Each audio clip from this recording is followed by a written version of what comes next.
Y sin más, va a pedir a pasar el conferenciante Jesús Martínez Frías, que va a ser presentado por nuestro inestimable amigo John Beckman. Nada más, muchas gracias.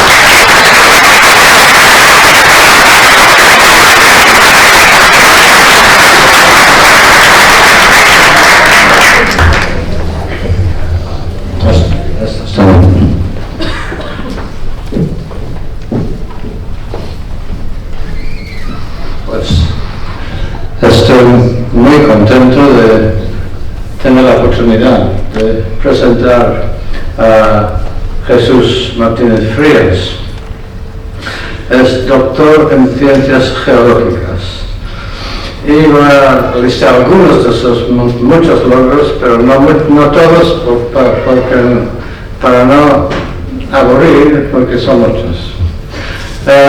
Es fundador y presidente de la Red Española de Planetología y Astrobiología, PREDESPA. Preside la Comisión de Geología Planetaria de la Sociedad Geológica de España. Es investigador científico senior del Instituto de Geociencias, IGEO, que es un instituto del CSIC, del Consejo Superior de Investigaciones Científicas. Es jefe del Grupo de Investigación de Meteoritos y Geociencias Planetarias del CSIC y también es profesor honorario del Departamento de Bioingeniería Aeroespacial de la Universidad Complutense de Madrid. Es experto en meteoritos, geología planetaria y astrobiología. Y después ha sido director del Laboratorio de Geología Planetaria del Departamento de Planetaria y Habitabilidad del Centro de Astrobiología. Y bastantes cosas más. Ha trabajado para la NASA en proyectos, es miembro del Consejo Ejecutivo de la European Astrobiology Network Association, es miembro de la Comisión de Astrobiología de la Unión Astronómica Internacional. Bueno, me voy a parar ahí, porque no tiene sentido salvo mostrar con lo mucho que ha hecho, lo bien que ha hecho, lo distinguido que realmente es. Bueno, a veces yo he oído que la gente describe a nosotros, a los científicos, como marcianos. Pues Jesús realmente es un marciano, en el sentido que, en el mejor sentido que sabe mucho de Marte. Y uno de los placeres que voy a tener esta noche es aprender, porque yo sé muy poco de Marte y voy a aprender casi todo de parte de Jesús. Entonces es un gusto presentarte y con esto también. Muchas gracias.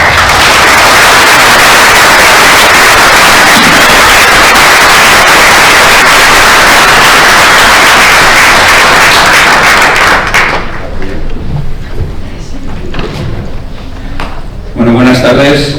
Muchas gracias, John. Yo, antes de nada, quiero felicitar a los organizadores, a Pedro, a John, a todas las instituciones que han participado en la organización de estas jornadas, 10ª jornadas ya, que bueno, ya son algo establecido, son algo maduro y muy importante aquí en Almería, y yo creo que nacional e internacionalmente también.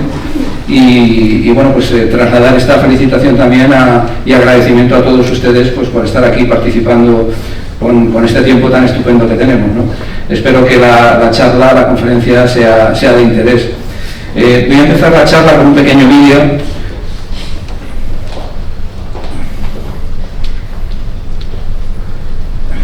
Creo que hace falta la clave, me parece, ¿no?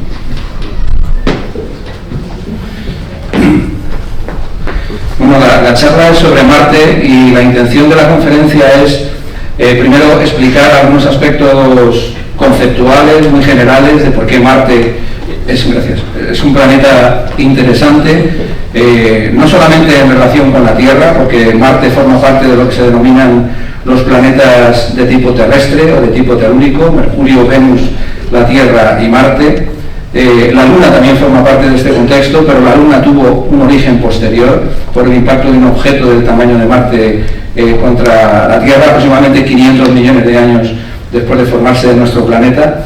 Y por eso, de alguna manera, estudiando Marte, nosotros estudiamos nuestro contexto planetario más cercano.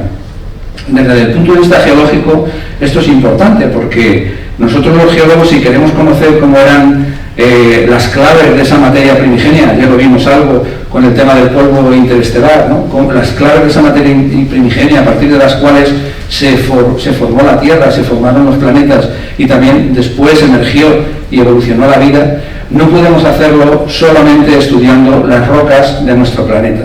La Tierra es un planeta vivo, un planeta activo desde el punto de vista geodinámico, que está en continua transformación con tectónica de placas, volcanes, erosión, transporte, sedimentación, y por eso todos esos materiales antiguos de hace más de 4.500 millones de años, de cuando se formó la Tierra, han cambiado, se han modificado, y esas claves primitivas, esas claves primigenias ya no están ahí. Solamente hay algunos afloramientos en la Tierra muy antiguos donde se han producido alteraciones y distorsiones de esa composición química, de esas propiedades físicas de los minerales y las rocas. Sin embargo, estudiando nuestro contexto planetario, estudiando determinados meteoritos, asteroides, estudiando también otros planetas de nuestro entorno, como es Marte, nosotros también nos conocemos a nosotros mismos. La planetología comparada nos ayuda a comprender nuestros propios orígenes. Marte además tiene una componente fundamental, como veremos, y es que desde el punto de vista astrobiológico, para la búsqueda de vida y para nuestra propia proyección hacia el futuro, Marte va a ser el primer planeta donde nosotros vamos a ir. Ya hay proyectos y misiones y programas muy claros al respecto. Va a tardar un poco más, un poco menos, luego podemos debatirlo, pero Marte va a ser el primer planeta que nos va a convertir a nosotros como una especie interplanetaria. Es decir, de los millones y millones de especies que existen en nuestro planeta, nosotros vamos a ser, por así decirlo, los únicos que vamos a poder saltar, al menos que sepamos, de un planeta a otro, gracias a la ciencia y a la tecnología.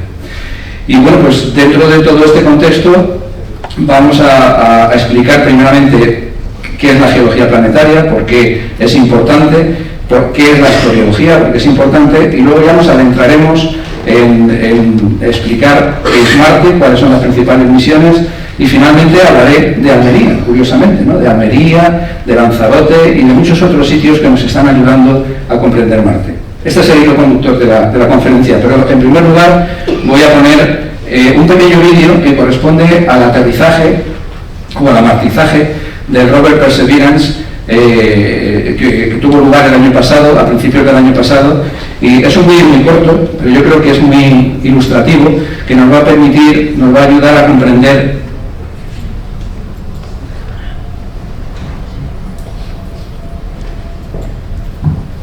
lo que después voy a comentar. Esta es una animación que está bastante bien hecha, está muy bien hecha, representa fidedignamente lo que ha ocurrido y que luego hemos podido vivir en directo el año pasado, de cómo fue el aterrizaje del rover Perseverance.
muy corto, pero yo creo que es muy didáctico, representa muy bien cómo fue todo, porque realmente fue así, y si alguno de ustedes pues recuerda cómo retransmitieron todas las imágenes y todo el vídeo, pues esta animación representa muy bien lo que ocurrió.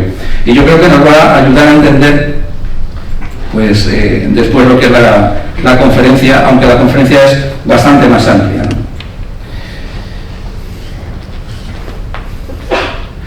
Bien, en primer lugar, me gustaría comentar esto que comentaba al principio, y es que nosotros somos la generación que está viviendo esos primeros pasos que está dando, tecnológicos y socioculturales, que está dando el ser humano de la Tierra al espacio, con todo lo que ello conlleva como desafío presente y futuro en la vida en la Tierra y más allá. De alguna manera vamos a convertirnos, ya prácticamente lo somos, en lo que es la primera especie interplanetaria, como comentaba, ¿no? Cada vez hemos sido más osados, más atrevidos.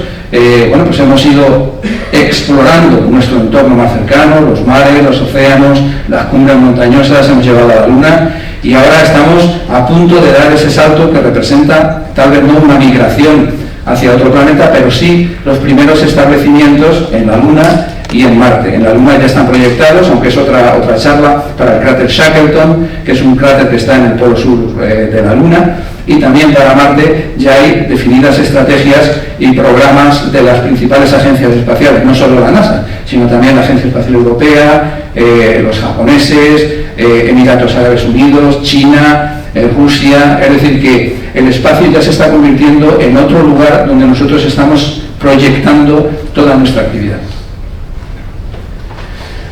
Bien, esta imagen me gusta mucho porque representa muy bien porque la geología también es importante en comparación con, bueno, la astronomía y la astrofísica son las que abrieron el espacio a la humanidad, igual que la ingeniería aeroespacial, pero ahora mismo el espacio ya se está convirtiendo en otro sitio donde la humanidad va a desarrollar todas sus actividades. La medicina espacial, el derecho espacial, la geología planetaria, la agricultura espacial, la arquitectura espacial, qué tipo de diseños vamos a tener. Incluso la política espacial probablemente en el futuro, ¿no? Pero realmente es otro sitio donde vamos a desarrollar todas nuestras actividades. Y esto pues está suponiendo un cambio de paradigma, al menos eso es lo que yo pienso. Es decir, está habiendo un cambio de paradigma en todo lo que representa cultural y socialmente el espacio en relación con la actividad humana, ¿no? Y esta imagen lo representa muy bien, ¿no? Porque la Tierra ya no es solamente un sistema, lo que ya hablaban de The Earth System, sino que la Tierra ya podemos hablar de ella como un modelo, The Earth Model. Es decir, intentamos buscar nuevas tierras, buscar vida similar a la vida que nosotros conocemos en la Tierra. Es difícil buscar otro tipo de vida diferente a la que conocemos. Es decir, que de alguna manera hay un cambio del concepto, del paradigma global de nuestro planeta y de todo lo que él contiene, en el que ya podemos hablar de la Tierra como un modelo. Y bueno, esto implica criterios, procedimientos, conexiones interdisciplinares para la realización de ciencia avanzada y para la exploración también y búsqueda de vida extraterrestre. Y esta imagen me gusta porque representa al astronauta Karen Miller, tomada en la Estación Espacial Internacional en el año 2008, sobre todo por lo que representa de ese cambio, sobre todo porque es una mujer, además, es una mujer con el importante papel que ha representado y que representa la incorporación de la mujer en todos los aspectos sociales y culturales y también en los aspectos de espacio. ¿Cómo es esta mujer la que está observando desde fuera nuestro planeta? Es decir, ya no es la persona que se pregunta qué hay más allá, sino que ya es la astronauta la que está observando nuestro planeta desde el espacio. En relación con la geología planetaria, voy a pasar rápidamente, hay una persona que fue clave, un poco por hacer algo de historia, que fue el doctor Eugene Shoemaker. Shoemaker era geólogo, era astrónomo también, su mujer, su esposa, le ayudó muchísimo también en sus investigaciones, y Shoemaker se autodenominaba astrogeólogo, ¿no? Fue realmente uno de los padres o de los abuelos de lo que es la geología planetaria o la astrogeología. Fue fundada en el año 63, ya hace bastantes años. En Estados Unidos se tiene muchísima experiencia astrogeológica. De hecho, el Servicio Geológico de Estados Unidos o la Sociedad Geológica Norteamericana incorpora una sección importantísima de geología planetaria, ¿no? Y bueno, la geología planetaria se encarga de estudiar a distintas escalas el origen, la composición, la distribución y la evolución de la materia condensada en el universo en forma de planetas, satélites, cometas, asteroides y partículas de distintas dimensiones y génesis.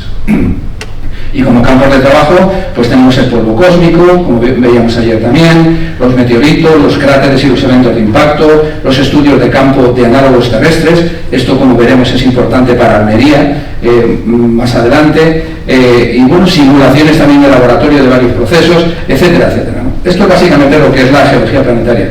La geología está resultando ser muy importante y muy interesante para la exploración de otros planetas, porque lo que nos encontramos básicamente son rocas, afloramientos y minerales.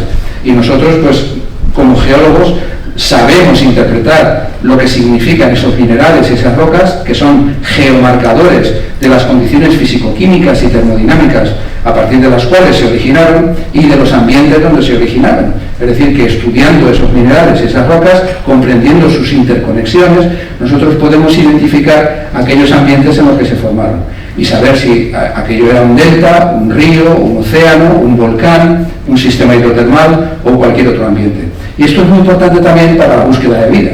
Es muy relevante comprender bien en qué ambiente estábamos para saber qué tipo de biomarcadores tenemos que utilizar en la búsqueda de esa vida extraterrestre que no sabemos si existe todavía porque no se ha detectado, pero estamos intentando detectar esas biofirmas, esos biomarcadores, ¿no?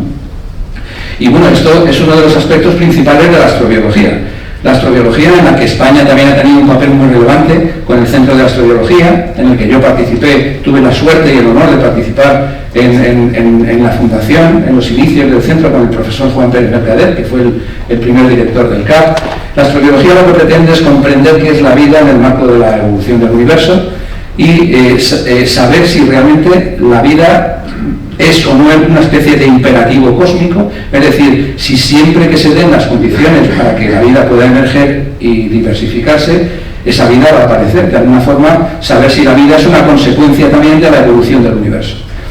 Y bueno, eso es lo que está pretendiendo esta imagen, pues desde el Big Bang, el inicio de las primeras partículas, las galaxias, las nebulosas, el desarrollo de los discos acrecionales, como nos explicaban ayer, las primeras moléculas orgánicas, la formación de los planetas, y luego, bueno, pues el inicio de la vida en la Tierra, la evolución o la coevolución biológica y geológica de lo que ha ocurrido en nuestro planeta, hasta llegar al momento actual, en el momento más moderno, donde nos preguntamos si este proceso puede haber ocurrido en otro lugar y en qué fase estaríamos en la detección de vida, ¿no? Si podríamos estar en una fase mucho más primitiva o, bueno, pues como en el proyecto SETI u otros proyectos similares, saber si es posible que esto haya ocurrido también en otros lugares del universo.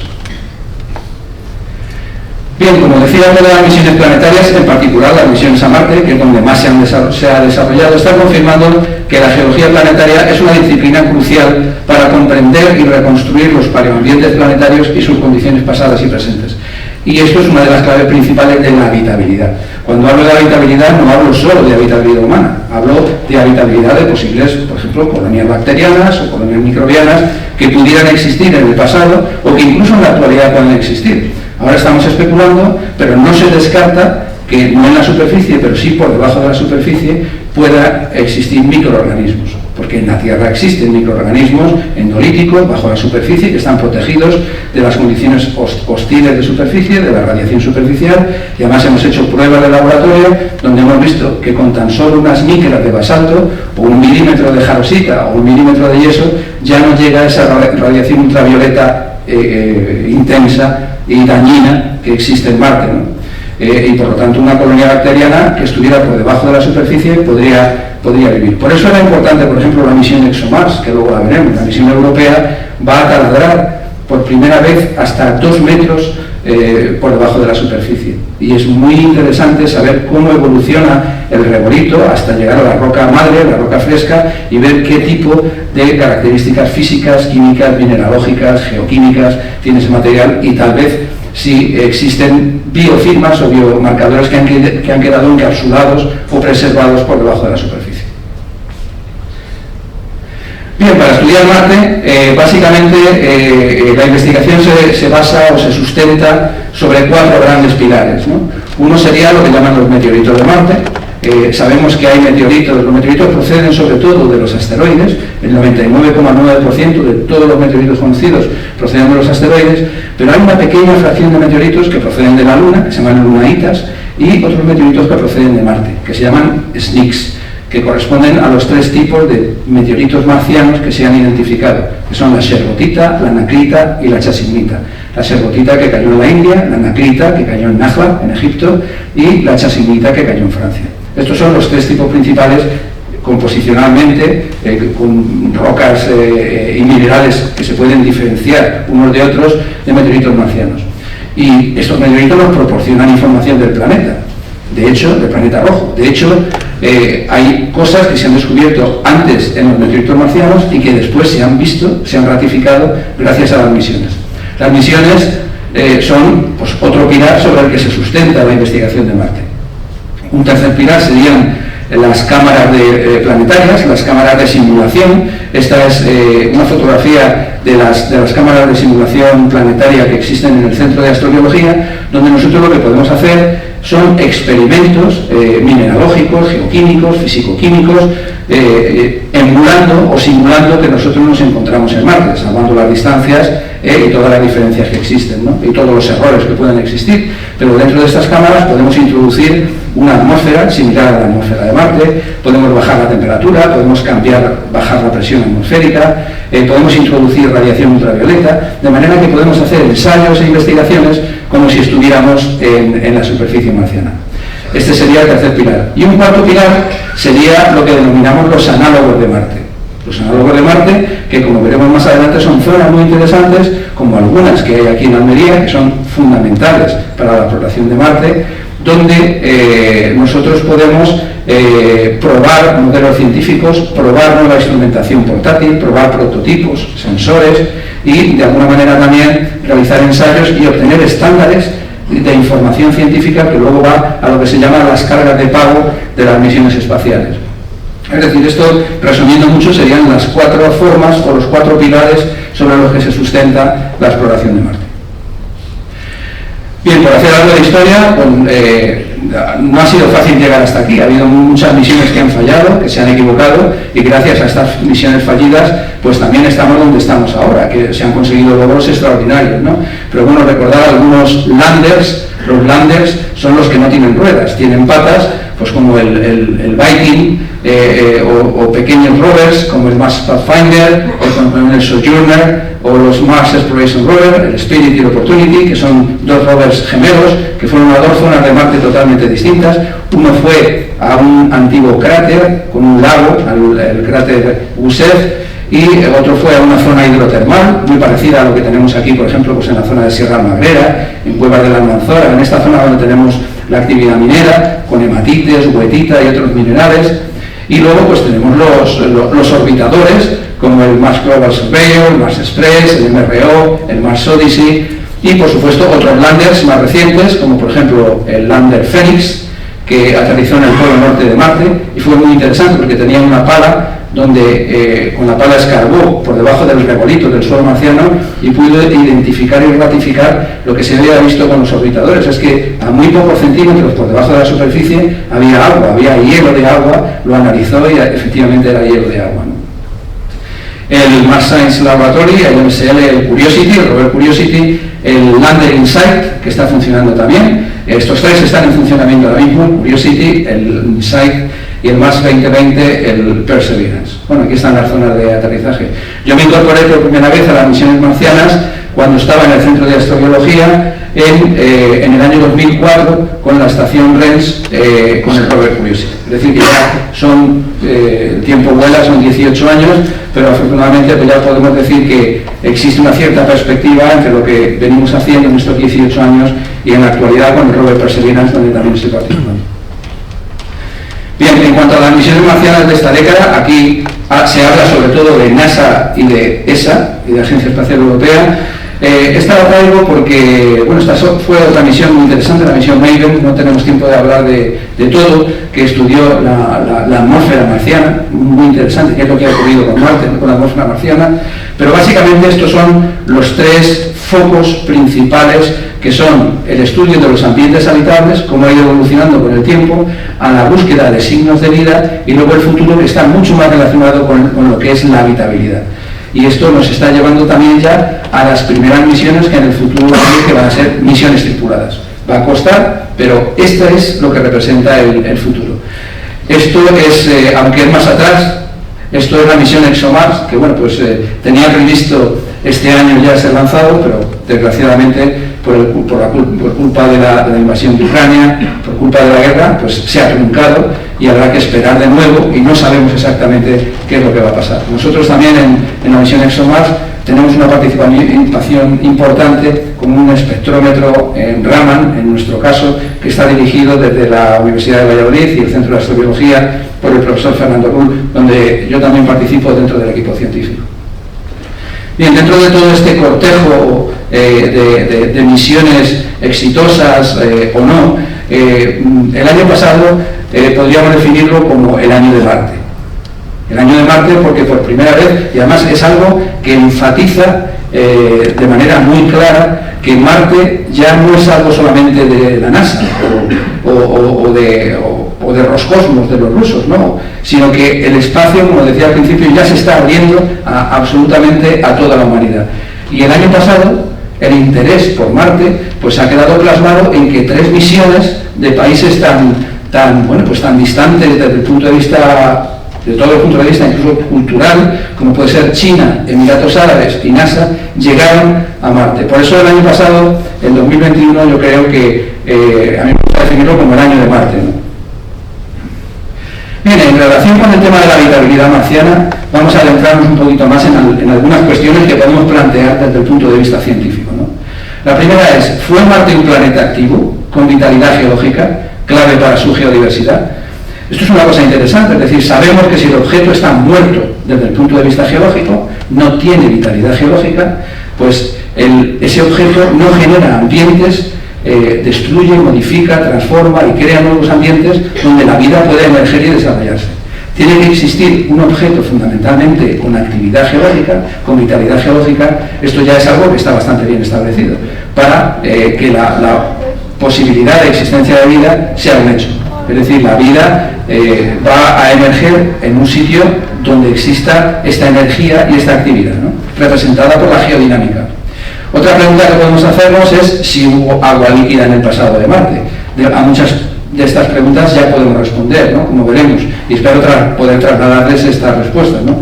Otra pregunta interesante es si Marte está activo en la actualidad, si Marte realmente todavía conserva parte de esa actividad geológica que fue mucho más importante en el pasado, como veremos sobre todo en los primeros 1000 millones de años de su evolución. Si Marte todavía sigue activo, esto es muy relevante y además nos abre también las esperanzas, las expectativas de encontrar esa vida, por esa relación que he comentado entre la vitalidad geológica y la posible existencia de vida. Y finalmente, si existe agua líquida en Marte en la actualidad. Estas podrían ser algunas preguntas que nos podemos hacer, ¿no? También podemos decir que la importancia del agua y lo que representa a escala de la habitabilidad. Aquí sabemos que en la Tierra, en relación con la vida, pues la vida sigue lo que se llama la química del carbono, tal y como la conocemos, en toda su biodiversidad, y también la presencia de agua líquida, que son 2 factores principales y que son los 2 hilos conductores que están buscando todas las agencias espaciales en relación con la detección de huellas posibles de vida pasada o presente, ¿no? Y las preguntas que nos podemos hacer es si fue Marte un planeta habitable, si hubo en el pasado vida en Marte, no lo sabemos, si es Marte actualmente un planeta habitable o si podría haber vida en la actualidad, ¿no? Estas son preguntas que nos podemos plantear de manera rigurosa e intentar contestarlas, ¿no? Y finalmente, para no cansar tampoco con tanta pregunta, pues yo creo que es importante saber que, al igual que aquí en la Tierra, cuando tenemos un objeto activo desde el punto de vista geodinámico, con distintos sistemas, distintos modelos y distintos ambientes, hay que tener en cuenta que, aunque parece que la NASA descubre agua cada varios meses, pero hay que tener en cuenta que no todo el agua de Marte es igual. Es decir, igual que aquí, todo el agua de la Tierra no es igual. No es igual el agua meteórica, de lluvia, o el agua de las aguas, o el agua de los océanos, o el agua subterránea. Tiene características hidroquímicas e isotópicas diferentes.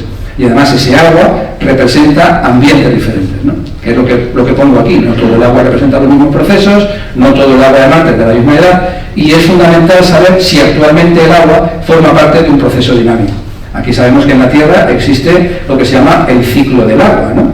El ciclo del agua que bueno, pues, va cambiando desde que apareció el agua en nuestro planeta. ¿Existe todavía algún tipo de ciclo del agua en Marte o algo similar? Bueno, pues todos estos aspectos son importantes para comprender qué es lo que ocurre estudiando pues, esas rocas y esos minerales. Aquí tenemos este esquema del Servicio Geológico de Estados Unidos, en colaboración con otros colegas, donde intenta representar pues, cómo era Marte en el pasado. Marte en el pasado era muy parecido a cómo es la Tierra, ¿no? Con ríos, lagos, mares e incluso un posible gigantesco océano que cubría sobre todo el hemisferio norte. Pero Marte cambió. O sea, Marte ha variado radicalmente, de manera dramática. Y Marte, esto es lo que es actualidad Marte, ¿no? Es un planeta mucho más árido, mucho más seco, mucho más desértico, mucho más frío, con dos polos helados todavía, el polo norte y el polo sur, con hielo de agua y hielo de CO2, de dióxido de carbono, pero ha habido una transformación importantísima de Marte. Y esto es pues, la representación de lo que era Marte, con sistemas hidrotermales, convectivos, con lagos, con mares, con agua de lluvia, con escorrentía superficial, etcétera, etcétera.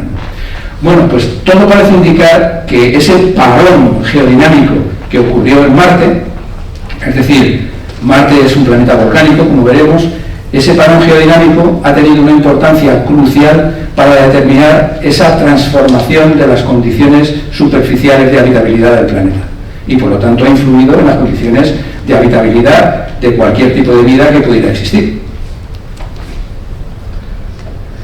Bien, esta traigo es una imagen del volcán Calbuco, podría haber traído algo de La Palma también, ¿no?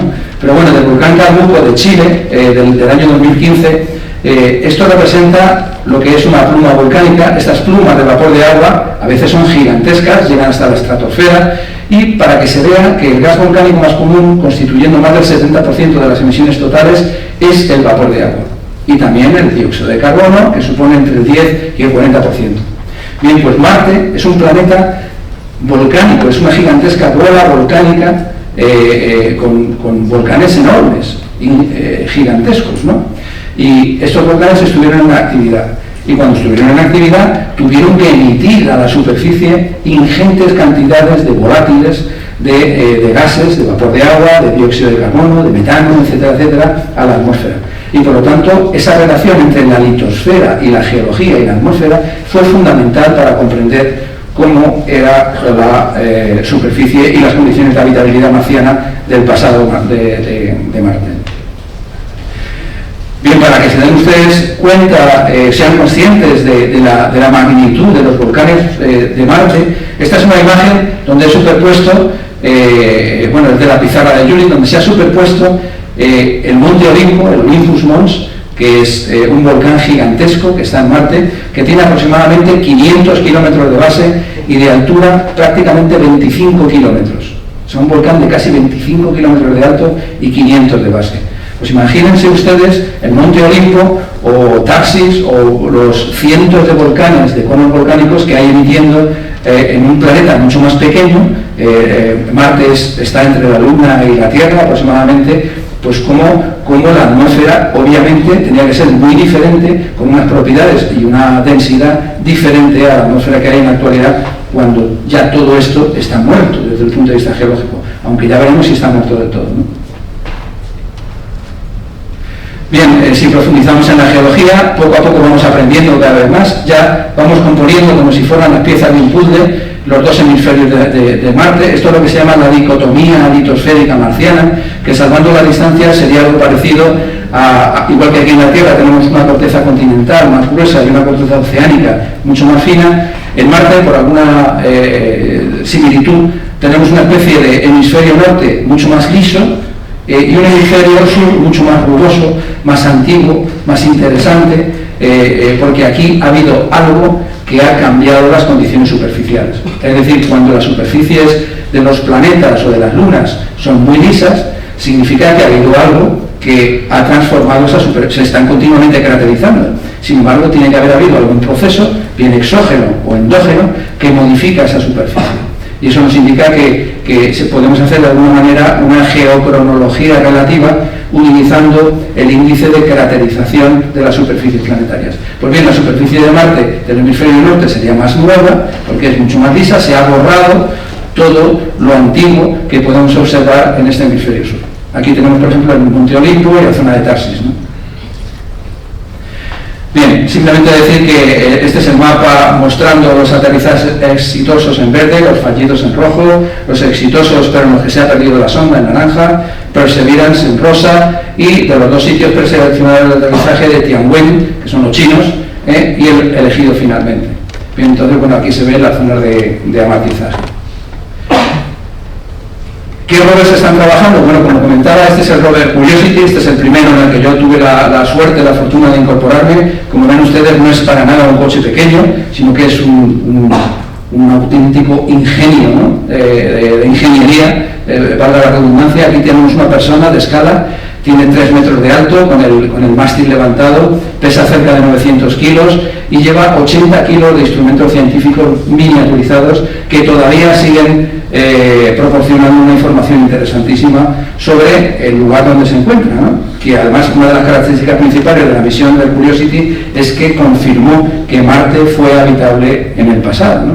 Fue a un cráter de impacto, que es el cráter Gale, un cráter gigantesco, tenía una montaña central de sedimentos y bueno, pues sigue subiendo por la montaña proporcionándonos información desde las zonas más antiguas a las zonas más modernas.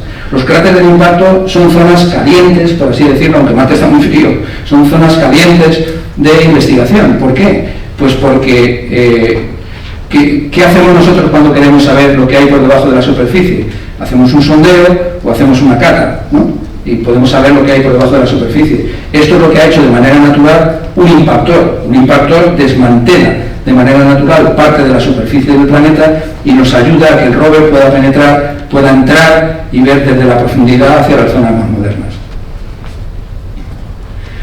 Bien, este es un selfie que se hizo el rover, como se ve, se lo denomina además rover geólogos. Bueno, hay que decir que de los aproximadamente 500 científicos que trabajamos en el rover, aproximadamente el 70% somos geólogos de muy distintas disciplinas. Luego también hay expertos en física atmosférica, química atmosférica, expertos de muy diversas disciplinas, pero fundamentalmente, pues claro, hay que interpretar qué es lo que significan las rocas, los minerales que tenemos ahí, ¿no? De acuerdo con los estándares que nosotros conocemos aquí en la Tierra, que es el planeta más geodiverso actualmente que conocemos. Bien, además no solamente podemos hacerlo en superficie, sino que aquí, esto es del rover Curiosity, aquí hay un pequeño GIF animado, donde podemos hacer pequeñas perforaciones con lo que se llama el RAT. El RAT es el Rover Abrasion Tool, es una pequeña herramienta que nos permite arañar la superficie, ¿no? Y bueno, también podemos hacer pequeños análisis con el láser, como estos que se ven aquí, determinando la composición. Aquí vemos que Marte es rojo en superficie, pero en cuanto profundizamos, lo que sale ya no es rojo, es decir, hay unos cambios importantes del potencial de oxidación-reducción que nos hacen modificar también las características mineralógicas de lo que tenemos en superficie y químicas con respecto a lo que tenemos en profundidad. Bien, para que tengan ustedes una idea del tipo de roca general que hay en Marte, aquí están representados prácticamente, incluyendo los SNCs, los SNCs, ALH84, esto es otro meteorito que se descubrió en la Antártida, muy interesante, luego podemos hablar de él, y bueno, distintos tipos de rocas. Aquí están representados bastantes análisis que se han realizado, aunque no todos, esto es del año 2016, pero representa bastante bien, y vemos que fundamentalmente Marte tiene una composición basáltica, es decir, Marte es sobre todo basáltico. Es un planeta volcánico basáltico, pero no solo. Otra cosa que se ha visto gracias a las misiones es que, al igual que en la Tierra, las rocas también evolucionan. Las rocas evolucionan y se transforman dependiendo del contexto geodinámico en el que se encuentran. Los basaltos, andesitas, las traquitas, las riolitas, es decir, las rocas también evolucionan dependiendo de lo que ocurre con ellas, ¿no? Pero las rocas más primitivas son las rocas de tipo basáltico, es decir, una roca empieza a ser fundamentalmente basáltica y a partir de ahí se generan todos los tipos de rocas y sedimentos que observamos aquí en la Tierra, con los miles y miles de minerales que ha generado la actividad geológica y geodinámica de nuestro planeta. Pues bien, en Marte lo que se ha visto es que hay determinados contextos en los que las rocas han evolucionado.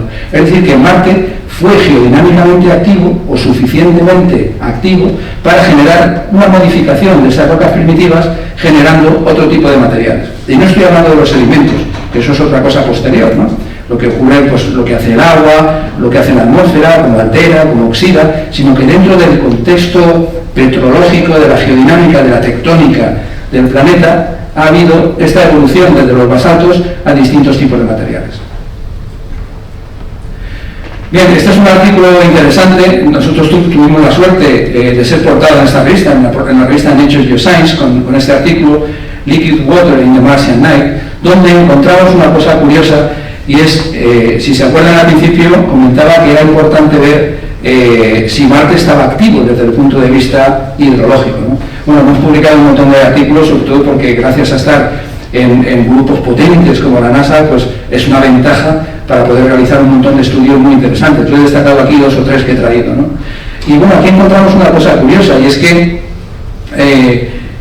durante el día y la noche se producían unas condiciones muy drásticas de cambio de temperatura.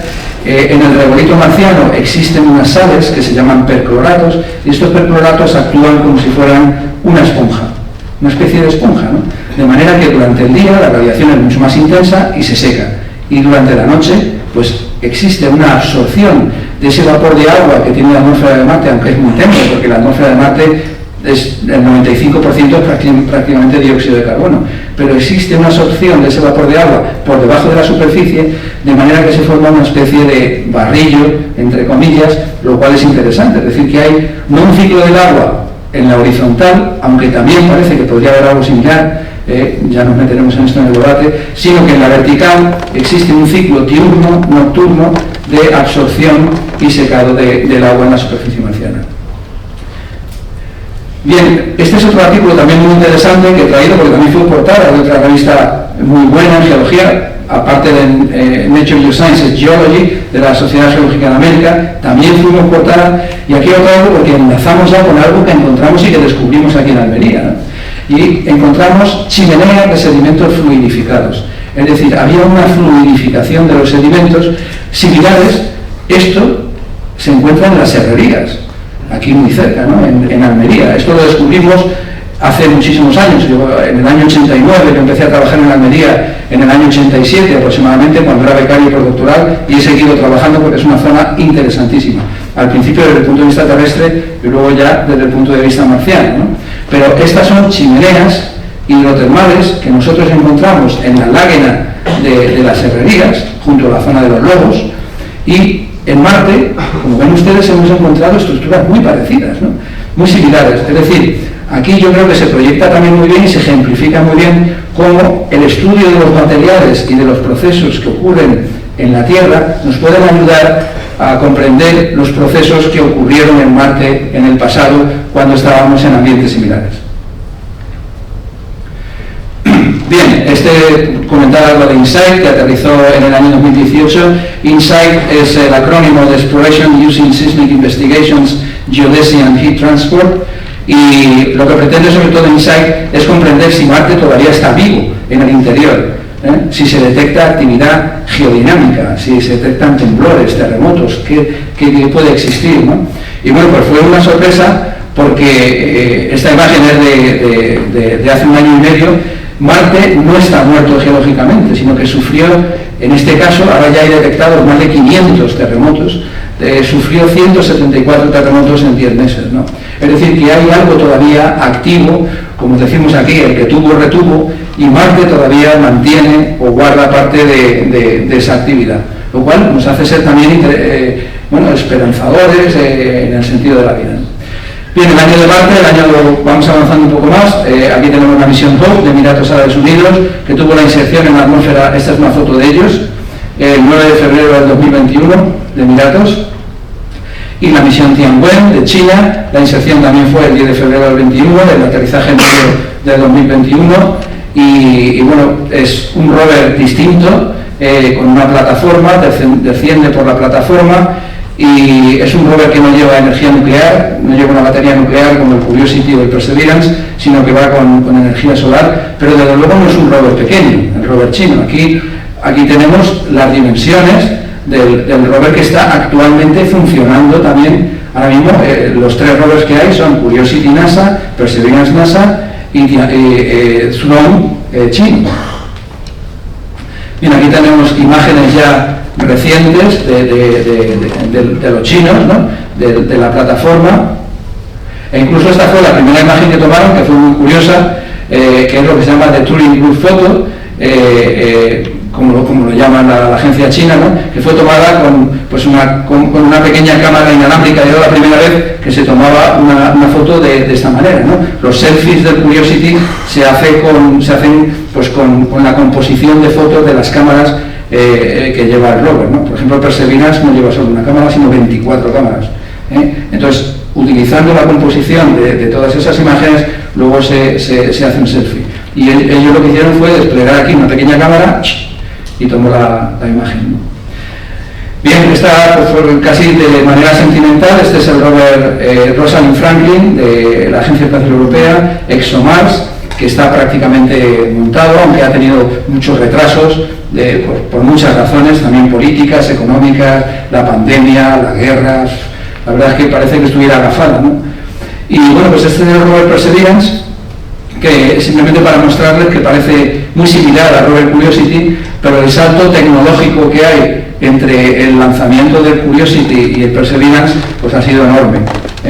Es un salto tecnológico impresionante. Es un rover mucho más grande todavía. El otro pesaba 900 kilos, este ya pesa más de 1000 kilos. Por eso el aterrizaje tiene que ser, como hemos visto, ¿no? Con ese paracaídas. Tienen ustedes cuenta de que la sonda entra en la atmósfera de Marte a 20.000 kilómetros por hora.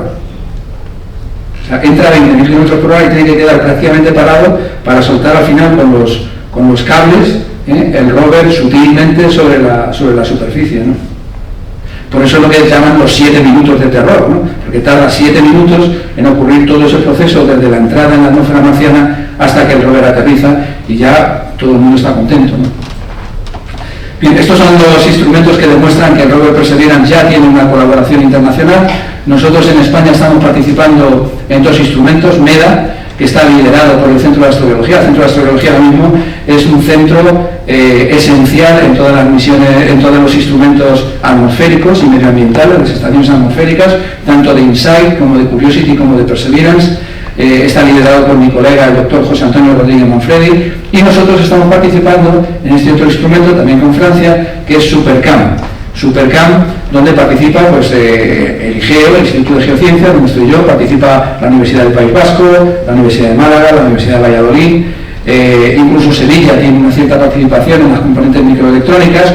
Y bueno, SuperCam, que es el instrumento en el que yo participo, para no hablar de otros, puede detectar compuestos orgánicos presentes en rocas y en regolito, que es el suelo, a través de la mineralogía y el análisis de la composición química. Está dirigido por el doctor Roger Vince de Los Álamos. Bien, el rover Perseverance aterrizó en una zona que estaba bien cartografiada geológicamente. También es un cráter de impacto, el cráter G0, el cráter Jezero, y en este cráter, pues lo que sabíamos, existían unos canales. De hecho existen 3 canales y no solo uno. Por estos canales entró el agua y dejó un depósito del talco con un abanico que vemos aquí, con material muy fino. Aquí se ve la foto, el Neret Babales, por aquí entraba el agua y dejó este delta, como los deltas que vemos aquí en la Tierra, ¿no? Entonces el rover aterrizó justamente en esta zona. Bien, como una curiosidad, pero que para mí es importante, nosotros cuando estamos trabajando en lo que se llama la cuadrícula y la elipse de aterrizaje, lo que hacemos es soler dar nombres pues para evitar toda la farragosa terminología de las cuadrículas, ¿no? Entonces yo propuse, porque vengo trabajando en Lanzarote desde hace mucho tiempo, también en Tenerife, pero en Lanzarote yo propuse el nombre de Timanfaya como una de las zonas, ¿no? Lo que yo no sabía es que los líderes, los investigadores principales de la misión, pues decidieron poner Timanfaya, poner Canarias, poner España, poner Canarias en el centro de la elipse de aterrizaje. Claro, habría sido fabuloso, ¿no?, que aterrizara en Timanfaya. Casi lo hace, porque el rover se tiene que ir moviendo para no chocarse al final, ¿no? Va eligiendo la zona mejor para poder aterrizar, y además lo hace con una exactitud y una precisión impresionantes. Dense ustedes cuenta de que Marte pues está como poco a 50 millones de kilómetros y como mucho a 500 millones, ¿no? Es decir, que vamos a poner a un promedio de 300 millones de kilómetros se consiga poner el rover exactamente en el sitio, pues es algo que desde el punto de vista de ingeniería es algo impresionante, ¿no? Entonces no aterrizó en Timanfaya, pero se ha aterrizado entre dos sitios canarios, que son el Teide y Timanfaya, ¿no?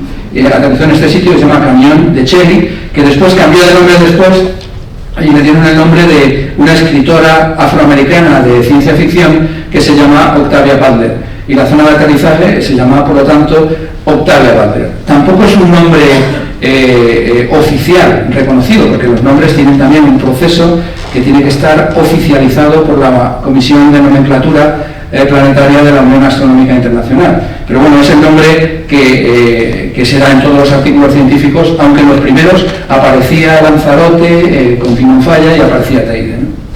Bien, estas son imágenes parecidas a lo que hemos visto en el vídeo inicial, como desde la grúa se estaban descolgando los cables. Parecía casi una película de ciencia ficción o un documental lo que estábamos viendo. Esta es una imagen desde arriba hacia abajo, se ve cómo se va perturbando incluso el suelo como consecuencia de los retropropulsores, dejando el rover. Estos fueron primeras imágenes, aquí se ve bueno, pues toda la zona de aterrizaje, los paisajes, las primeras imágenes que detectamos, que a mí me parecen muy bonitas, a lo mejor a ustedes no, pero donde se ve pues toda la zona de lo que es el delta, el frente del delta, y luego el fondo, al fondo, lo que es el anillo, el ring del cráter Jezero, ¿no? Del cráter Jezero, ¿no? Y bueno, pues otras cosas como más poéticas que hemos podido ver, que ya los habíamos visto antes con el Curiosity, como son los amaneceres o los anocheceres en la puesta del sol y la salida del sol en Marte, ¿no? En otro planeta, ¿no? Que somos la primera generación que lo ve, ¿no? Y bueno, pues aquí tenemos las rocas que poco a poco vamos estudiando. El rover lo que hace es aproximarse desde la zona de aterrizaje. Estamos siguiendo una línea discontinua y vamos hacia el delta y vamos a subir por el delta estudiando todos los depósitos, porque son depósitos de grano fino, de tipo arcilloso. Existen también zonas con carbonatos, zonas muy propensas a que, si ha habido vida, haya dejado esos biomarcadores, esas biofirmas encapsuladas en ese material tranquilo de las arcillas, ¿no? Bien, aquí tenemos que se ven, estos parecen rocas de Lanzarote, ¿no? O de Tenerife, son basaltos vesiculares. Aquí tenemos rocas con formas caprichosas, porque también el viento en Marte es muy importante y se forman lo que se llaman los ventifactos. Los ventifactos son estructuras generadas por el viento, que se pueden ver aquí también en los desiertos, como en el Sáhara o en Atacama. Y bueno, esta foto la he traído también, esta imagen es un GIF animado que preparó NASA, donde se ve el rover que lleva otro instrumento por primera vez. Aparte de todos esos instrumentos miniaturizados, por primera vez se ha conseguido enviar un dron helicóptero a Marte, que es el Ingenuity, que básicamente no es un instrumento científico, es una especie de ayudante técnico del rover geólogo, que puede sobrevolar cientos de metros, enviarle información y decirle: por aquí no vayas, por aquí mejor, por aquí hay esto, por aquí hay lo otro, enviar las fotografías, y nosotros podemos acudir a esas imágenes y trabajar. Los rovers funcionan sobre todo en dos modos, básicamente, o simplificando, lo que se llama el modo estándar y el modo evento. El modo estándar es cuando el rover sigue una rutina establecida, y el modo evento es cuando el rover detecta algo que se sale fuera de lo usual. Entonces envía una señal, y bueno, la misión está perfectamente jerarquizada. Existen responsables de instrumentos, responsables científicos, responsables de los objetivos científicos de toda la misión, y al final, si se ve que ese modo evento pues es importante o es singular, se cambia la rutina estándar o no se cambia. Eso ya se decide, ¿no? Bueno, aquí tenemos una foto. Esta es una foto real, un vídeo real del vuelo del Ingenuity. Además, era todo un desafío de ingeniería, porque la atmósfera de Marte es una atmósfera muy tenue. Tiene solo entre 5 y 11 milibares.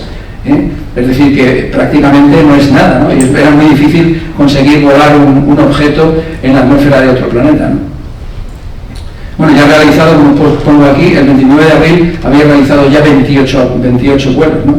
y en principio se pensaba que iba a realizar apenas 5 o 6 vuelos, ¿no?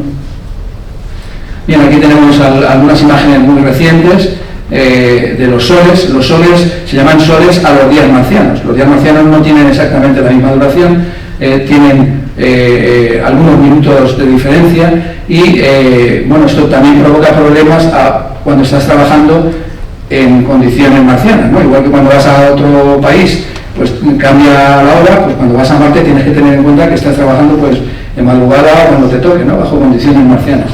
Aquí se ve muy bien lo que veíamos también en el vídeo, la zona del delta y al fondo la zona del anillo, ¿no? Y bueno, aquí los surcos del rover que se está moviendo. Ya el rover también lleva una serie de pequeños tubos donde va a recuperar y va a dejar material para que otra misión futura, posterior, que ya está diseñada y planificada, que es la misión MSR, la misión Mars Sample Return, lo que va a hacer es recuperar estos tubos de material que estamos seleccionando con muchísimo cuidado, y hay casi pilos, por así decirlo, entre los científicos, para saber y por qué esto sí, y por qué esto no, y por qué esto es más importante y por qué esto no, porque estos pequeños tubos pues se van a traer a la Tierra en esa misión, y por primera vez vamos a poder estudiar rocas traídas de Marte que no son meteoritos marcianos, sino que están elegidos a la medida por nosotros dentro de la misión. Aquí bueno, tenemos una imagen de estos tubos, de los pequeños taladros también que se pueden hacer. Esta es una foto espectacular, a mí me parece espectacular, donde se ve pues Kodiak, la zona del cráter con los sedimentos estratificados, como los podemos ver por ejemplo pues aquí, ¿no? Sería algo parecido a lo que vemos aquí, con las láguenas, ¿no? Estos sedimentos del Mioceno, que no estarían en las sierras, sino que estarían en estos sedimentos muy recientes, ¿no? Aquí tenemos los sedimentos estratificados, horizontales, y esto ya forma parte de lo que ha dejado el delta depositado, de lo que ha dejado el agua depositado, ¿no? Esto corresponde, esta foto, a un artículo que también publicamos recientemente. Esto es de octubre del año 2021, conseguimos publicarlo, que no es fácil, en la revista Science, y bueno, pues aquí pudimos hacer un estudio muy detallado de la geología, de la estratificación, incluso con estos bloques que vemos aquí, conglomeráticos de gran tamaño. Algunos bloques, están las caras, son 2 metros, imagínense usted la fuerza que tenía que tener el agua para transportar los bloques de estas dimensiones, es decir, el flujo y la energía tuvo que ser muy importante para generar estos depósitos de alta energía, como se denominan, ¿no?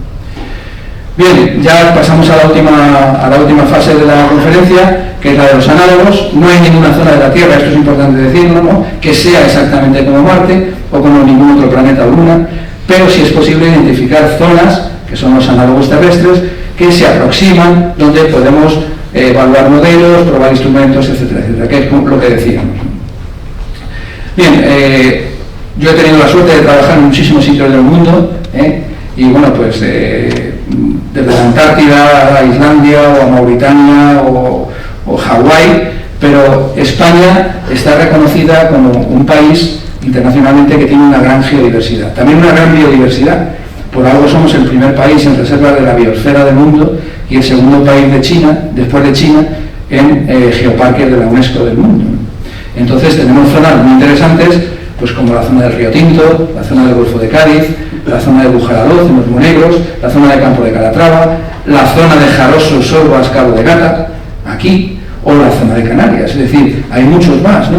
Pero tenemos zonas interesantes. Por ejemplo, en Campo de Calatrava, que esto está en Ciudad Real, pues no hay mucha gente que sabe que nosotros el sensor de temperatura del suelo, el GTS, el Ground Temperature Sensor, que está ahora mismo funcionando en el Curiosity en Marte, el prototipo, lo probamos aquí, en Ciudad Real, ¿no? Es decir, que los estudios que realizamos, geológicos y mineralógicos, son muy importantes para luego proyectarlos hacia otros planetas. Aquí en esta zona del Jaroso, Sorbas y Cabo de Gata, aquí tenemos al profesor Fernando Rull. Esta es una zona de jarosita que encontré, que localicé. Yo venía trabajando en esta zona desde hace muchísimos años, y aquí tenemos, por ejemplo, al profesor Gustav Klinkelhofer, que ha venido aquí a Almería y que, bueno, pues hemos estado estudiando esta zona. Klinkelhofer fue la persona que diseñó el espectrómetro con el que se detectó la jarosita en Marte en el año 2004.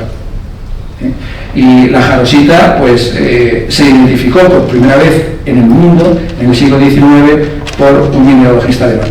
y otro mineralogista alemán que ha fallecido recientemente, por desgracia, Gustav Winkelhofer, pues ha venido aquí a Almería, una persona que ha descubierto la jarosita en Marte, a estudiar la jarosita de la Tierra. Bien, como decía, al final voy a terminar hablando de Almería y espero que comprendan por qué. En esta zona que nosotros tenemos, el sureste de España, constituye una de las más interesantes del mundo para el estudio de la acción combinada de distintos procesos. Aquí hemos sufrido unas transformaciones extraordinarias durante el Mioceno superior, con cambios evaporíticos, la desecación del Mediterráneo, con un área volcánica activa, había volcanes que estaban funcionando, había sistemas hidrotermales, formación de minerales, y todo eso en un espacio bastante reducido, ¿no? Esta zona del sur de Murcia y todo Almería. Y por lo tanto es una zona importantísima para estudiar toda esta conexión de distintos procesos que ha dado lugar a diferentes materiales. En esta zona, este es el sistema hidrotermal del Jaroso, está el barranco, la entrada del barranco del Jaroso, Sierra de Magrera, esta es la jarosita, estos son, bueno, en la zona de cuevas, y aquí Breithout descubrió este mineral, y en el Jaroso es la localidad mundial tipo de este mineral. Es decir, que se descubrió aquí y luego se ha descubierto en otros sitios, pero de aquí ha salido al exterior. Yo venía trabajando pues desde 3 años antes de que se descubriera la jarosita en Marte, desde el año 2001, publicando algunos artículos, sugiriendo la importancia de Almería y de esta zona para Marte. Y bueno, pues cuando se descubrió la jarosita en Marte, en la zona de Meridian y Planum, por el Rover Opportunity, esto fue algo espectacular y fue pues un espaldarazo importantísimo al trabajo que nosotros veníamos realizando en ese momento en el Centro de Astrobiología. Bien, aquí tenemos simplemente los pósteres de unas charlas. Esta es una charla que tuve la oportunidad de dar aquí en la Universidad de Almería, el día de San Alberto Magno, donde hablaba de Marte, las claves astrogeológicas para la búsqueda de vida, o en Cuevas de la Almanzora, donde pues la jarosita de Sierra de Magrera de Marte, ¿no? Es decir, es una zona donde hemos trabajado. Ahora estamos trabajando también en la zona de Lanzarote, que es una zona espectacular. Toda la isla de Lanzarote es basáltica, prácticamente basáltica, y bueno, por distintas razones que no da tiempo a explicar aquí, es un lugar también interesantísimo. Canarias es probablemente la plataforma científica más importante del mundo, no solamente para hacer astronomía y astrofísica, sino para hacer geología planetaria y astrobiología, ¿no? El cielo es fabuloso, pero el suelo también lo es, ¿no? Y bueno, en Lanzarote tenemos un curso de instrucción de astronautas que se llama Pangea, de la Agencia Espacial Europea, que es el acrónimo de Planetary Analog Geological and Astrobiological Exercise for Astronauts. En este curso pues hemos tenido, en el que yo estoy como instructor, ya lleva realizándose 4 ediciones, este año será la quinta, a final de año, cuando se realiza, pues hemos tenido pues astronautas. En la primera edición tuvimos, por ejemplo, de alumno, entre comillas, a Pedro Duque, antes de que fuera, señor Pedro Duque, perdón, antes de que fuera el ministro, y a Luca Parmitano o Matías Maurer, Y después pues hemos tenido también a más astronautas como Samantha Cristoforetti, o bueno, pues, cosmonautas rusos también, astronautas mucho más experimentados, y el curso yo creo que es interesante y pone de relieve la importancia que tiene España también bueno, pues en estos temas de vanguardia, ¿no? Bien, este es uno de las imágenes bonitas dentro de un tubo de lava. Lo que hicimos fue diseñar unas rutas marcianas. Aquí en el IGEO nosotros tenemos un laboratorio, tenemos varios laboratorios en la zona, uno de ellos los tenemos aquí. Esto es un tubo de lava, hay tubos de lava en Marte también y tubos de lava en la Luna, y aquí tenemos a Samantha Cristoforetti en una zona en la Cueva de los Verdes, y aquí tenemos a Matías Maurer en el otro laboratorio que tenemos subterráneo en la zona del Parque Nacional de Timanfaya, y viendo pues cómo se comunican unos astronautas con otros, cómo podemos hacer análisis, etcétera, etcétera, ¿no? Bueno, esta es una foto bonita de la primera edición del curso con los 3 astronautas principales, y bueno, simplemente para terminar decir que poco a poco estamos avanzando hacia la detección de huellas de vida, si es que existió o existe, y hacia la primera misión tripulada al planeta rojo. Con ello no solamente seremos la generación del espacio, ya somos, sino que nos convertiremos en una especie interplanetaria. Y Marte es el primer paso para ir mucho más lejos. Muchas gracias.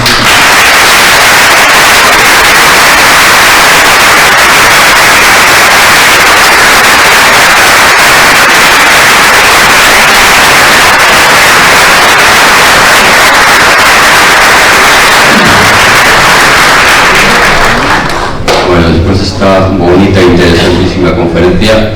Intuyo que va a haber muchas preguntas, así que vamos a empezar sin más dilación con ellas. Ya sabéis la mecánica, es levantar la mano.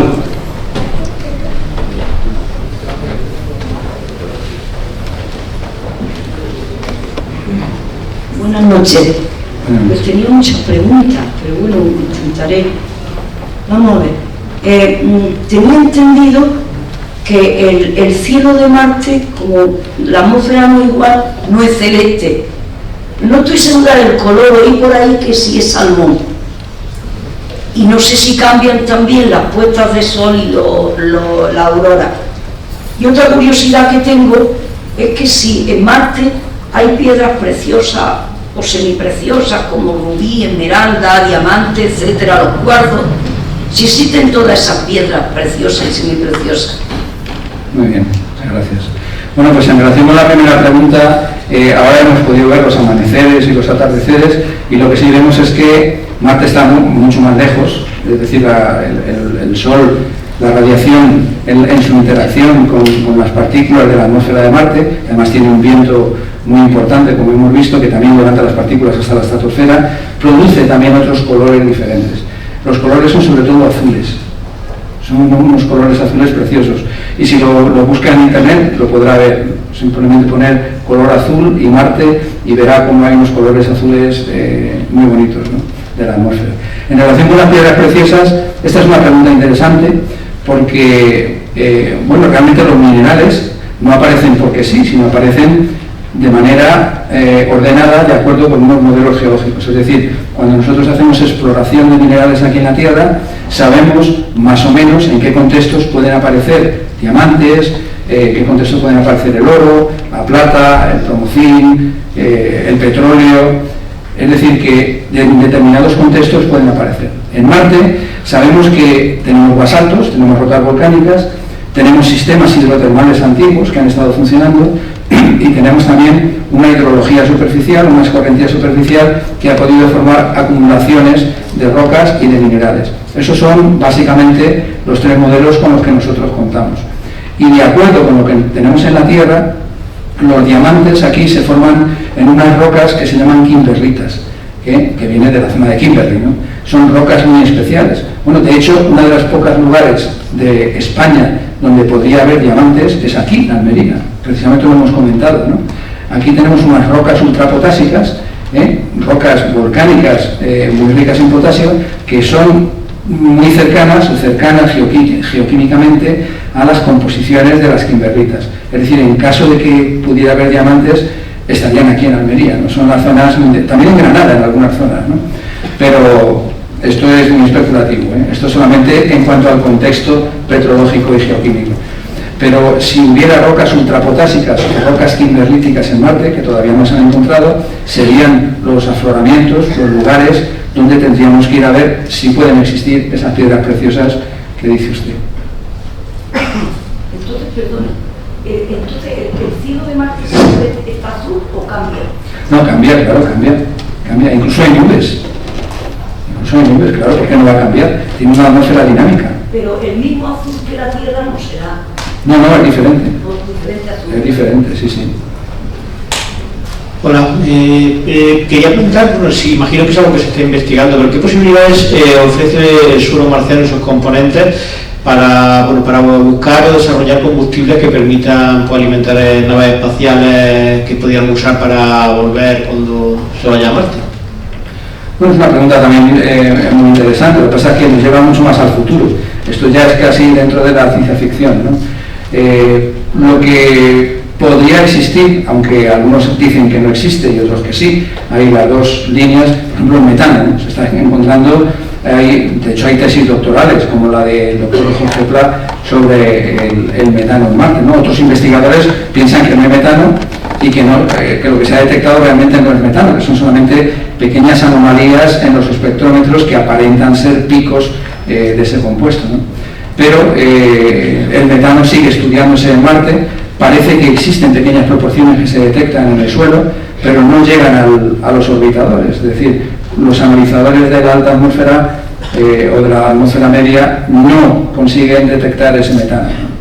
La utilización de los recursos como recursos energéticos es ciencia ficción, no ya solo porque los pudiera haber, sino porque necesitamos pues toda una industria, por así decirlo, de procesamiento de esos recursos, y llevar toda una industria a Marte ahora no lo podemos hacer. O sea, yo creo que en el próximo medio siglo o el próximo siglo lo que vamos a vivir es la llegada de los primeros seres humanos. Yo creo que lo vamos a ver, yo espero incluso verlo todavía con mi edad, en la llegada de la primera misión tripulada a Marte, el establecimiento de misiones en la Luna.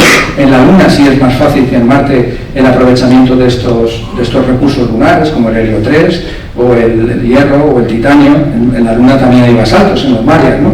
Luego en las tierras altas lunares hay otro tipo de rocas, las anortositas, noritas y troctolitas. Es decir, que conociendo bien los materiales podemos saber qué podemos extraer de ahí. En la Luna hay metales preciosos, ¿no? Metales preciosos, no piedras preciosas, sino que hay platino, iridio, rodio, rutenio, paladio, osmio, que están dejados sobre todo pues por todos los millones y millones de impactos de asteroides que han dejado una impronta, una huella geoquímica en el suelo lunar, ¿no? En Marte tenemos otras cosas más relacionadas con lo que es la actividad marciana, pero claro, Marte está a 6 meses de ir y 6 meses de volver, con toda la complicación que ello conlleva. Ahora yo creo que va a ser prácticamente imposible. Tal vez dentro de 200 años sí se pueda conseguir, ¿no? Porque el ser humano es capaz de cosas asombrosas, ¿no? Pero yo creo que el aprovechamiento de los recursos, lo que se llama el ISRU, el In Situ Resource Utilization, que se llama así, la utilización de recursos in situ, va a ser sobre todo en la Luna. En la Luna está a 3 días, está prácticamente aquí al lado, ¿no? Y no en Marte. Sí, hola. Bueno, la primera pregunta que más o menos ya la he respondido con lo que he dicho. Estos viajeros que vayan a Marte, la idea es que vayan ahí, no es que yo esté pensando ir, la idea es que vayan ahí y se queden o vayan y puedan volver. Esta sería la primera pregunta. Y la segunda no está relacionada con Marte, pero me gustaría escuchar pues de su opinión como experto. Este objeto espacial que se ha detectado, que no sigue ningún patrón relacionado con ningún otro tipo de objeto de nombre impronunciable, ya sabrá a cuál me refiero, o Maua o algo así, ¿qué opinión le merece que puede ser ese objeto? Bueno, pues yo creo que la primera misión a Marte, en relación con la primera pregunta, va a ser que van a llegar, pues se va a retransmitir por todo el mundo, va a ser un éxito tal y cual, pero van a volver, o sea, allí no se pueden quedar. Además es que hay que utilizar lo que se llaman las ventanas de lanzamiento, que son cada 2 años aproximadamente, cuando Marte también se encuentra más cerca, ¿no? Entonces, pues que Marte cambia de 50 a 500 millones, entonces estamos hablando de un viaje que puede pasar de 6 meses a un montón de tiempo, ¿no? Entonces yo creo que al principio pues van a intentar hacer todo lo posible. Si pueden dejar algo de material, investigar lo que hay en la zona de alrededor. Siempre las misiones humanas parece que no, pero el ser humano yo creo que tiene una capacidad extraordinaria con respecto a cualquier rover. O sea, los rovers hacen cosas impresionantes, pero mandar misiones tripuladas además tiene una capacidad de improvisación, de ver cosas y conectar cosas de manera aparentemente incoherente, como en la Luna cuando Harrison Smith descubrió los suelos anaranjados lunares, por ejemplo, ¿no? ¿Pero se quedarían 2 años allí? No, yo creo que va a ser como mucho una cuestión de un tiempo de días o de semanas, porque las condiciones de Marte son muy hostiles. En Marte hay una radiación ultravioleta entre 200 y 400 nanómetros, hay una temperatura bajísima, estamos hablando de temperaturas promedio de 50, 60 o 70 grados bajo cero. Hombre, podemos hacerlo, vamos en un avión a 60 bajo cero durmiendo, leyendo el periódico o escuchando música, ¿no? En el aire. Entonces en Marte nosotros podremos tener una serie de hábitats que podremos adaptar a las condiciones nuestras, ¿no? Pero va a ser, yo creo que muy temporal. Con respecto a Oumuamua, pues bueno, ha habido bastantes estudios científicos. Yo me quedo con los estudios científicos, ¿no? Yo creo que es pues, un objeto interestelar, pero no tenemos ninguna evidencia de que sea otra cosa. No tenemos absolutamente ninguna evidencia de que sea cualquier otra cosa. O sea, podríamos inventar cualquier cosa. Podríamos inventar por inventar, pues que son, yo qué sé, seres del futuro, o nosotros en el futuro, o de otra dimensión, o de otro universo. Es decir, estaríamos inventando cosas. Entonces la ciencia no funciona así. La ciencia funciona con evidencias, con datos, y yo creo que lo que debemos hacer, al menos desde mi punto de vista, alejarnos del sensacionalismo científico, transmitiendo las cosas a la sociedad, diciendo lo que sabemos y lo que no sabemos y evitando especulaciones de las que no tenemos pruebas. Buenas noches. ¿Pudiera ser este metano que hay en Marte, pudiera ser un marcador de vida anterior? Y luego que también preguntarte, ¿el agua que hubo en Marte dónde está ahora? Sí, bueno, el metano podría ser un marcador de vida porque el metano lo generan, hay bacterias que generan metano, ¿no? Sabemos aquí en la Tierra existen bacterias que viven en el ambiente del metano y que generan metano. Por ejemplo, en el Golfo de Cádiz nosotros hemos estudiado emisiones frías, lo que llaman las cold ships, que son emisiones de metano en las que hay bacterias y arqueas que viven en esas condiciones metanógenas, ¿no? Lo que ocurre es que también hay formas abióticas de generar metano y por lo tanto pues, es más plausible, o por lo menos hay que tener en cuenta que pudiera existir esa actividad tal vez de emisiones difusas de gases que están saliendo, como nos indica que Marte podría estar todavía activo en algunas zonas. Hay algunos estudios, por ejemplo recientes, como los de Bob Craddock, que han identificado incluso unas coladas volcánicas que podrían tener tan solo 20.000 años. Geológicamente, 20.000 años no es nada de tiempo, ¿no? Entonces, tal vez Marte lo que tiene es una especie de metabolismo muy lento, ¿no? En comparación con la Tierra, ¿no? Está funcionando, además, como ha perdido prácticamente toda su energía, pero todavía tiene esa capacidad de hacer cosas, de hacer algo, ¿no? Ojalá fuera la vida la que está generando este metano, pero no lo sabemos. Y el agua de Marte pues se ha ido al espacio. El agua de Marte se ha ido al espacio, aunque no toda. Hay agua por debajo de la superficie, hay agua atrapada en las rocas, hay agua atrapada en los minerales. Por ejemplo, la jarosita tiene oxígeno e hidrógeno. El yeso, que hay muchísimo yeso en Marte, tiene 2 moléculas de agua en su fórmula estequiométrica. La epsomita, que es otro sulfato, tiene 7 moléculas de agua. Es decir, que hay agua atrapada, hay agua en la atmósfera, muy tenue, pero hay nubes de vapor de agua, similares a las nubes noctilucentes que vemos aquí en la Tierra. Pero claro, en cuanto la atmósfera no tiene presión suficiente para mantener el agua líquida estable en la superficie, el agua se va, el agua se pierde. Entonces, lo que la sonda Maven, que comentaba al principio, que estudió la atmósfera marciana, lo que detectó es que el viento solar, que es un viento protónico, lo que hace es que va barriendo las atmósferas. Marte probablemente tuvo un campo magnético similar al de la Tierra. Se han detectado algunas zonas magnéticas en Marte. Ese campo magnético protegía la atmósfera del viento solar, del viento protónico. Cuando Marte tuvo ese parón geodinámico, esa correlación, como digo yo, entre la litosfera, el manto y la atmósfera, dejó de emitir gases a la atmósfera, dejó de tener campo magnético y entonces quedó expuesto Marte al viento solar.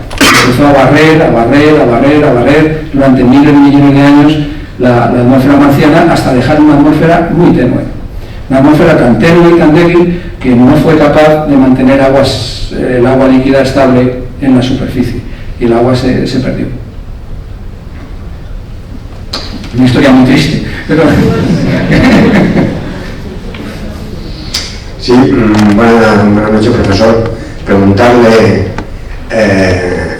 al principio de la charla ha comentado que hay 4 líneas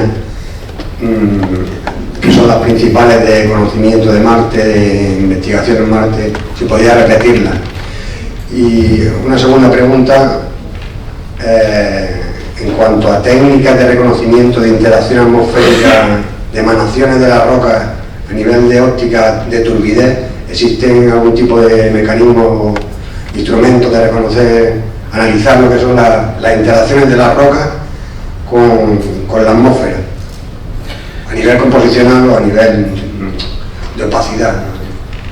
Sí, bueno, en relación con la primera pregunta, hay 4 pilares principales, hay más. Por ejemplo, desde el punto de vista astronómico, pues se han hecho con telescopios observaciones muy interesantes. De hecho, ahora que hemos estado hablando del metano, los primeros descubrimientos del metano, del profesor Forbisano y otros colegas, fueron astronómicos, o sea, fueron utilizando telescopios y no analizando el metano allí, ¿no? O el profesor Muba, ¿no? Es decir, que yo me estoy refiriendo sobre todo a los estudios desde el punto de vista de la geología planetaria y la astrobiología, ¿no? Y desde ese punto de vista, las 4 pilares son los meteoritos marcianos, es decir, impactos que han chocado contra la superficie de Marte, que eyectan material que llega a la Tierra y queda atrapado, como los meteoritos, ¿no?, por la gravedad. El segundo serían las misiones, los rovers, los orbitadores, los landers. El tercero serían las cámaras de simulación de ambientes planetarios, las cámaras marcianas. Y el cuarto serían los análogos de Marte, como hemos visto aquí, por ejemplo, pues con las chimeneas de la zona de herrería del Jaroso, o Lanzarote. Buenas noches a todos.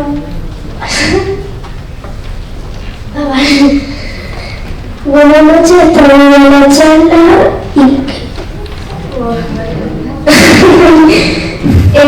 y tenía dos preguntas. La primera me surgió,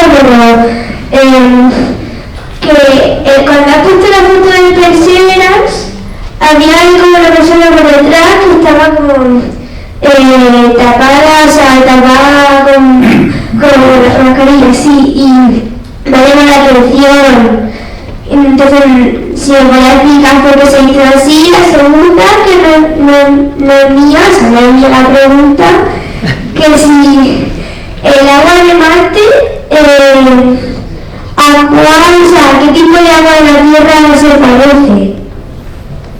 Muy bien, pues son dos preguntas muy importantes, no creas que no, y te lo digo de verdad. La primera es que, bueno, pues los laboratorios donde se montan los instrumentos son muy parecidos a los quirófanos, ¿no?, de alguna manera, porque se necesitan unas condiciones para que no haya contaminación. Esto es muy difícil, ¿no?, evitar la contaminación, porque aquí los microbios, por así decirlo, los microorganismos impregnan todo, ¿no?, aquí en la vida. Pero por eso tienen que ir especialmente protegidos, igual que los cirujanos en los quirófanos, para evitar esa contaminación. Marte es un planeta que forma parte de una categoría de objetos que, dentro de lo que se llama la protección planetaria, es un planeta sensible, por así decirlo. Hay zonas donde podemos ir a trabajar que no requieren tanta protección, por ejemplo la Luna, o algún asteroide metálico, no requiere tanta protección. Existen unas categorías en lo que se llama la protección planetaria, la Planetary Protection. Y para Marte, pues hay que tener unas condiciones de trabajo muy rigurosas para que no haya nada de contaminación y que si encontramos algo, no sea algo que nosotros hemos llevado allí, sino que sea algo de allí, ¿no? Y por eso van vestidos de esa manera, como si fueran cirujanos, ¿no? Y la otra pregunta del agua de Marte, pues no lo sabemos. La respuesta es que no lo sabemos. Probablemente, como comentaba, va a haber agua diferente. Va a haber agua, si había salmueras, había zonas donde ha habido evaporación, va a haber aguas con una composición química, hidroquímica, isotópica, típica de esas evaporaciones.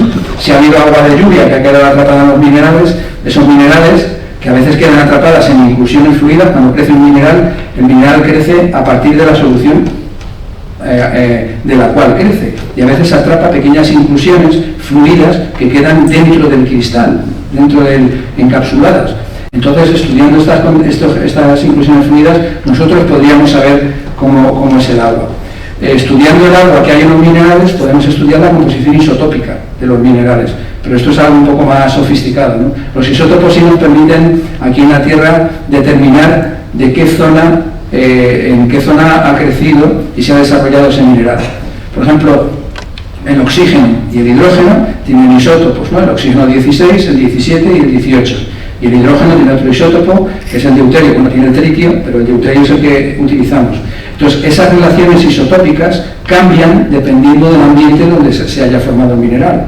Por ejemplo, un yeso que se ha formado en una zona hidrotermal tiene unas relaciones isotópicas concretas, que están bien establecidas porque las hemos establecido aquí, las conocemos, y un yeso que se forma en una zona donde ha habido mucha evaporación tiene otras. Por ejemplo, en una zona donde ha habido mucha evaporación, el isótopo que se ha perdido es el isótopo más ligero, y el agua que queda enriquecida en los isótopos más pesados.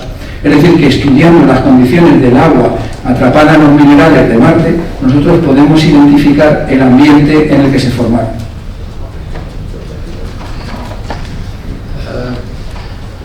mencionaste un cambio, un declive en actividad de Marte, no recuerdo bien, hace 500 millones de años, bueno, un declive.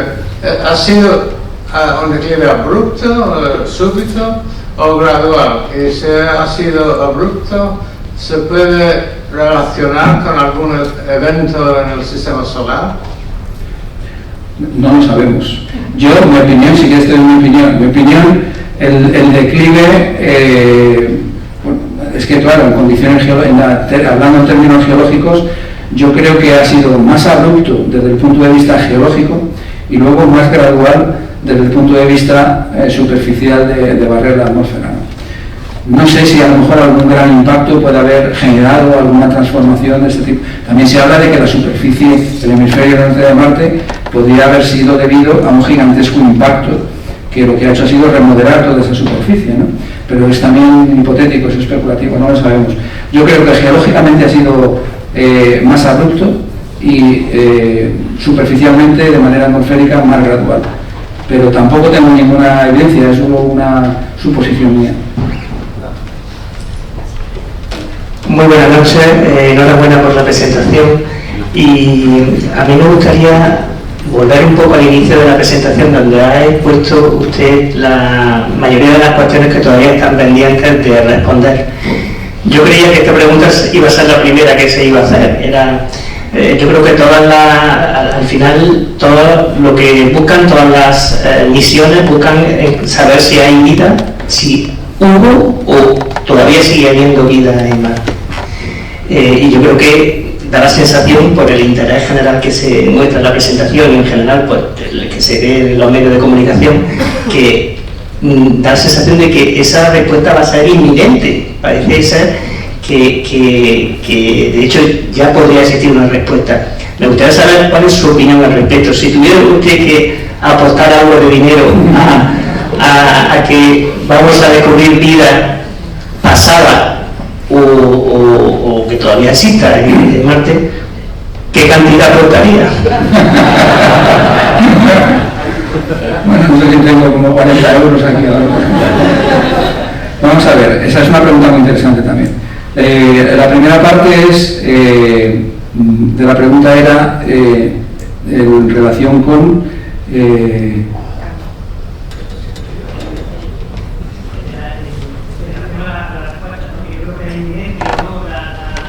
sí. Bueno, vamos a ver, esto no es del todo así. Es decir, en Marte, desde el Lander Viking, no ha habido misiones realmente astrobiológicas. Las misiones han sido mucho más geológicas, atmosféricas, de planetología comparada, pero realmente no hay experimentos astrobiológicos en Marte, entre otras razones porque Marte, al ser un objeto sensible, no permite tampoco realizar experimentos. Por ejemplo, a Marte no se puede llevar agua para realizar un experimento. Si en Marte, por ejemplo, encontráramos, cosa que es muy difícil, un pequeño charquito de agua, no podríamos analizarlo, porque la misión no está diseñada para que nada toque el agua existente en Marte. Habría que organizar una misión diferente. Es decir, realmente, aunque la búsqueda de vida y la detección de vida está en la mente de todo el mundo, realmente no ha habido misiones astrobiológicas. La misión del Perseverance, sí está empezando a ser un poco más astrobiológica. Tiene SuperCam, tiene Sherlock, tiene otro instrumento que se llama MOXIE, que lo que está haciendo es transformar el dióxido de carbono de la atmósfera de Marte en oxígeno, y ya está pensando entonces, por lo tanto, en la futura habitabilidad de las posibles misiones tripuladas que vaya a haber. Es decir, que Perseverance yo creo que está suponiendo ya un punto de inflexión hacia unas misiones mucho más astrobiológicas. De hecho, hay incluso un debate entre los que son muy rigurosos diciendo que no debemos llevar nada a Marte hasta que no sepamos si hay vida o si la hubo, y hay otros que dicen que sí, ¿no? Y esto está en las mejores revistas del mundo del debate, ¿no? Que dicen que no, que la importancia es suficiente para llevar allí y hacer experimentos astrobiológicos, ¿no? Que merece la pena, ¿no? Pero realmente no ha habido, sí hay un interés público y por supuesto científico, pero no ha habido misiones puramente astrobiológicas hasta el momento. Yo creo que es muy difícil encontrar vida en Marte. mucho más difícil ahora encontrar vida presente, tal vez podríamos encontrar huellas de vida pasada, pero estamos hablando de encontrar biomarcadores de hace 3.000 millones de años, ¿no? Entonces, si tomamos como ejemplo la Tierra, no es que sea negativo, sino intentando ser pragmático, ¿no? Entonces, si vemos aquí la Tierra, aquí todavía en la Tierra no sabemos exactamente cuándo comenzó la vida. Tenemos un abanico, un espectro, vamos a poner, de entre los 4.000 y los 3.500 millones de años, pero tenemos ese abanico de 500 millones de años en los que existen muchos datos sobre rocas donde podemos llevar espectrómetros, llevarlas al laboratorio, ir allí en persona a trabajar, etcétera, etcétera, y no sabemos exactamente si aquellas huellas que hemos encontrado, aquellos fósiles, aquellas posibles huellas de vida, son realmente vida o no. Y por lo tanto, encontrar esto en Marte, con equipos remotos que están trabajando, que no estamos nosotros allí, en rocas de hace 3.000 millones de años, va a ser muy difícil, ¿no? Saber si ha habido un deterioro, porque puede haber habido esos compuestos orgánicos que se han deteriorado, se deterioran con facilidad, a no ser que queden encapsulados dentro de las rocas, como hemos visto ahora en un estudio reciente, donde en rocas, en cristales de sal, hay atrapados microorganismos, por ejemplo, ¿no? Algas, hongos, pero yo no creo que se haya llegado a este nivel de evolución en Marte. En Marte, la vida necesita también tiempo y condiciones para evolucionar. Lo que sí podría haber en Marte serían microorganismos muy variados, si los ha habido en ambientes variados como ha habido en Marte, como sabemos que ha habido lagos, ríos, mares, océanos, volcanes, etcétera, ¿no? Pero que la vida haya tenido tiempo a evolucionar a cosas más complejas es muy difícil, ¿no? El universo es inmenso, o sea, hay millones y millones, parece Carl Sagan, ¿no? Pero hay trillones de planetas, ¿no? Y estamos solamente empezando a sacar la cabeza del huevo, de la Tierra. Todavía no hemos llegado ni siquiera a otro planeta, ¿no? Hemos llegado a nuestro satélite, pero no a otro planeta, ¿no? Se han descubierto ya pues, más de 5.000 planetas extrasolares, ¿no? Desde el primero que bueno, aquí en la primera charla fue fabuloso, porque yo no pude estar, ¿no? Pero la pude ver, ¿no? Y las posibilidades son inmensas, y lo que estamos haciendo yo creo que es aprender y aprender y aprender para las futuras generaciones. Esto no es una cuestión de ahora. Ojalá dentro de nuestro propio sistema solar existiera otro planeta donde la vida ha podido emerger y desarrollarse. Eso sería fantástico. O sea, sabemos que en el único sitio donde las condiciones han sido apropiadas para que la vida emerja y evolucione, hasta dentro de la Tierra, ha ocurrido. Si eso ocurriera en otro planeta dentro de nuestro sistema solar, que es que estamos al lado, pues sería algo increíble, ¿no? Sería impresionante, o en Europa, o en Encélado, no sabemos, ¿no? Pero lo que sí sabemos es que todo esto que estamos haciendo, estamos aprendiendo muchísimo y nos está ayudando a avanzar más también en nuestra forma de cómo atacar el problema. Cada vez tenemos más recursos, sabemos descartar más cosas, y yo creo que poco a poco la cercanía de encontrar vida va a estar más relacionada con nuestra capacidad de aprendizaje, con los errores que estamos cometiendo y lo que estamos aprendiendo, bueno, que pueda existir y que no la encontremos, ¿no?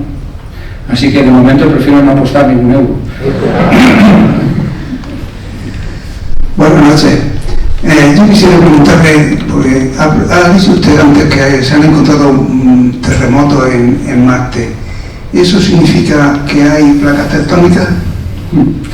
También es una pregunta muy interesante. Hay estudios relacionados sobre la posible tectónica de placas en Marte. Incluso algunos autores han propuesto hace años que podría haber una tectónica, pero no es una tectónica de placas como la de la Tierra.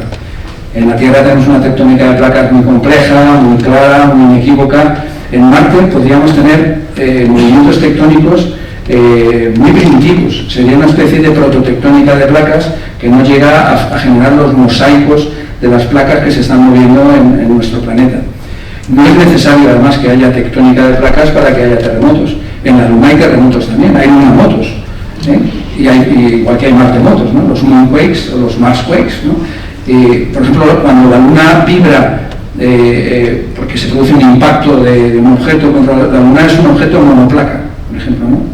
En Marte al menos tenemos, como hemos visto, dos, hay una dicotomía litosférica, ¿no? Entonces cuando choca un objeto también se genera un terremoto que es detectado por el geófono, por el sensor, ¿no? Entonces no es necesario que haya tectónica de placas, hay movimientos por debajo de la superficie, movimientos de ajustes del manto y de la litosfera inferior que genera perturbaciones que pueden ser detectadas en forma de terremotos. Pero no tiene por qué haber tectónica de placas. Aunque en el pasado sí pudo haber una tectónica de placas muy primigenia, muy primitiva. Vamos a hacer otras dos preguntas que llevan rato levantando la mano.